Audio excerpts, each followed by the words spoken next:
Lucky Jain, Jain बाज़ार businessman association का president.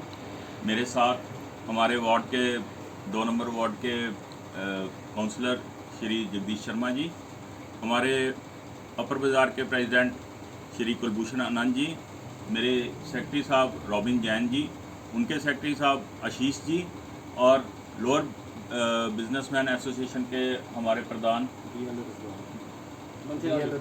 Mister BL ब्रजवाल जी और उनके सेक्रेटरी बबलू जी।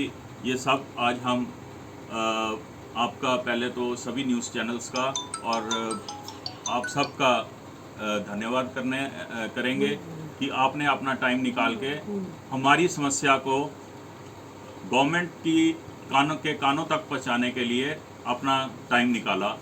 हमें मालूम है कि आज कांग्रेस का भी कोई प्रोटेस्ट वगैरह चल रहा था, उसके कारण आपने फिर भी हमारे लिए इतना टाइम निकाला। हम उसके लिए आप तहे दिल से आपके शुक्रगुजार हैं। आज की ये प्रेस कॉन्फ्रेंस शायद करने की हमें कभी ज़रूरत ना पड़े। आज तक मैंने अपने टेन्योर में कभी प्रेस कॉन्फ्रेंस करने की ज़रूरत नहीं समझी थी, परंतु गवर्नमेंट के बार बार आश्वासन के बाद हमें ये कदम मजबूरी से उठाना पड़ा। आप सब खुद ही आए हो इस जगह पे, आपने इसका खुद ही अंदाज़ा लगाया होगा कि बाज़ार की क्या हालत है। आप कैसे पहुँचे हो सकता है आप में से एक या दो जने जो 2 व्हीलर पे आए हैं वो गिरे भी हों, तो उसके लिए मैं बाज़ार की एसोसिएशन से अपनी तरफ से आपसे माफ़ी चाहूँगा।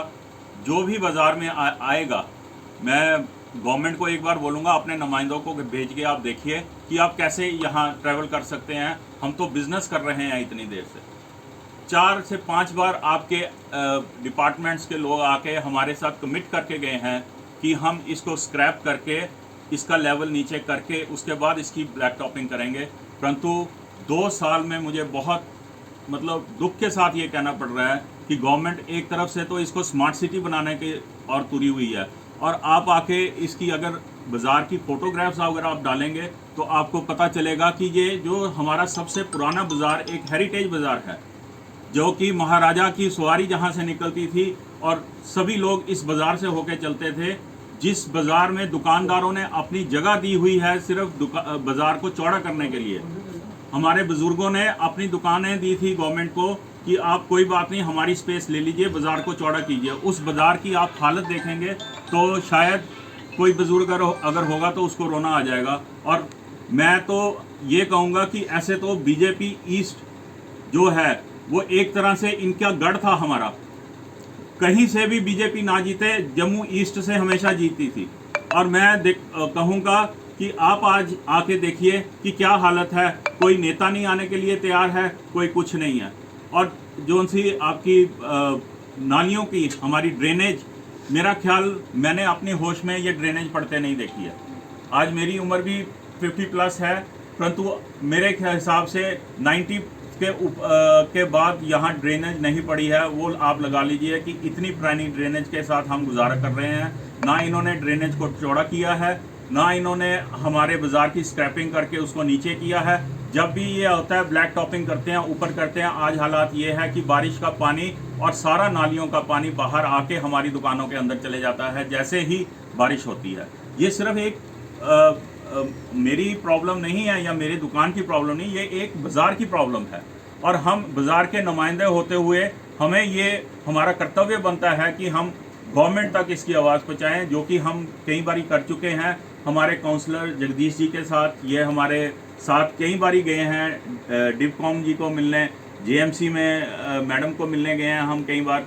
और कई बार हमने PWD वालों से भी मुलाकात की है। उन्होंने 2 बार तो आके हमें डेट भी दी थी कि 14 दिसंबर से लेके 14 दिसंबर को हम स्क्रैपिंग शुरू करेंगे, उसके बाद 31 मार्च तक हम इसको पूरा कंप्लीट कर देंगे। ये वो पूरा आश्वासन देके हमें गए थे। उसके बाद हमने इनको बिल्कुल कहा था कि हमें कोई दिक्कत नहीं है, हम आपका बिल्कुल साथ देंगे कि आप जैसे ही इसको शुरू करेंगे हम खुद आपके साथ, कोई भी आपको परेशानी आएगी हम आपके साथ खड़े हैं।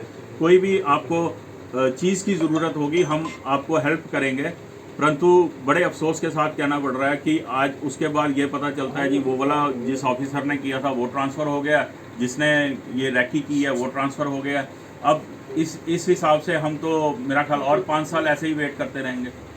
तो मेरा गवर्नमेंट से और सभी डिपार्टमेंट से एक अनुरोध है कि इसको अपनी प्रायोरिटी लिस्ट पे रखें ताकि ये हेरिटेज बाज़ार जो है इसको हम बचा सकें।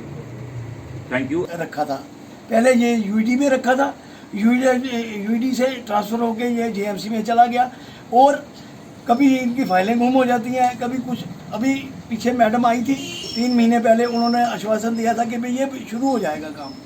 अभी तक वो 52 लाख का काम था, तो अभी तक वो काम नहीं हुआ। साथ में ये जो हमें बेसिक प्रॉब्लम आती है, कोऑर्डिनेशन ऑफ सारे डिपार्टमेंटों की। कभी पीएचई वाले आते हैं, वो खोद के चले जाते हैं। पीछे ये भाई साहब बाहर गए हुए थे, तो मुझे पता लगा कि रात को ये एनबीसीसी वाले इसको खोद रहे थे। उसको बंद करवाया कि आगे ही हमने नीचे जाना है, तो एक प्रॉपर वे से हम इसको बनाए। तो मैं जो हमारे जो बाज़ार है, पहले वैसे ही कोरोना महामारी फैली थी, 1.5-2 साल से वैसे ही काम लोगों के ख़त्म हुए हैं, और साथ में ऐसे डिसीज़न आ रहे हैं गवर्नमेंट की तरफ से, वैसे ही दुकानदारियाँ ख़त्म हो रही हैं। उसमें से ये वाला हाल, जो पुराना शहर है उसकी अनदेखी हो रही है, हेरिटेज की अनदेखी हो रही है। जब मैं जीता था, मैंने एक ही बात कही थी, इसको रघुनाथ बाज़ार की तर्ज पर इसको विकसित किया जाए, कि लोग जो आएंगे, ये बना रहे हैं अपना मुबारक मंडी को रेनोवेट कर रहे हैं, अभी उसका भी काम बहुत देर है। अगर उसको रेनोवेट करना, लोग क्या देखेंगे? ये बाज़ार देखेंगे। जब रोज़ शाम को फ़ोन आता है, सुबह फ़ोन आता है, भाई साहब वो गिर गया, ये गिर गया।